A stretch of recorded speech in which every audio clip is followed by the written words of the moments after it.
五柳先生傳，陶淵明。先生不知何許人也，亦不詳其姓字。澤邊有五柳樹，因以為好言。閒靜少言，不務榮利。好讀書，不求甚解。每有會意，便欣然忘食。勝嗜酒，家貧不能嘗得。親舊知其如此，或置酒而招之。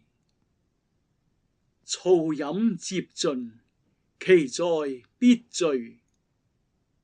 既醉而退，曾不論情去留。環島蕭然，不避風日。短褐穿結，單瓢裏空，晏殊也。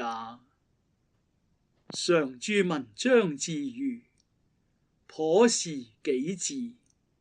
忘懷得失，以此自終。